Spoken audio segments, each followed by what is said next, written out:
রাশমিকা মান্দানা নাম শুনেছেন? চেহারার কাটিং এ এখন পৃথিবীতে 1 নম্বরে আছে।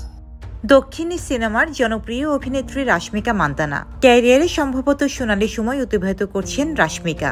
সাম্প্রতিক সময়ে একের পর এক সিনেমায় অভিনয় করে আলোচনায় এসেছেন তিনি।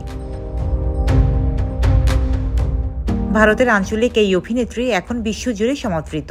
রাশমিকার সৌন্দর্যের তুলনা করেছেন অনেকেই, তবে এবার যেন ছাপিয়ে গেল সকল উদাহরণকে।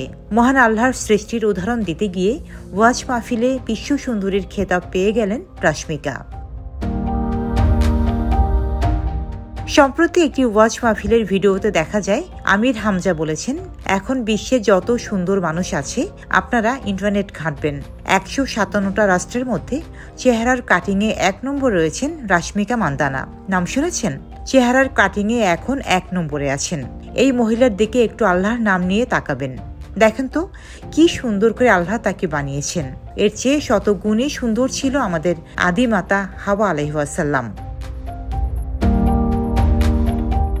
ক্যারিয়ারে চলো সিনেমার মাধ্যমে তেলুগু সিনেমায় অভিষেক হয় রাশমিকার। এরপর বেশ কিছু সিনেমায় অভিনয় করলেও ততটা সফলতা পাননি। তবে পুষ্পা দ্য রাইজ সিনেমার অসাধারণ সফলতার পর রাশমিকার জনপ্রিয়তা যেন আকাশ ছুঁয়েছে। অল্প সময়ের ব্যবধানে এই অভিনেত্রী তেলুগু ইন্ডাস্ট্রি জয় করে ইতিমধ্যেই বলিউডও নিজের শক্ত অবস্থান তৈরি করেছেন। ডেস্ক রিপোর্ট, সাম্প্রতিক দেশকাল।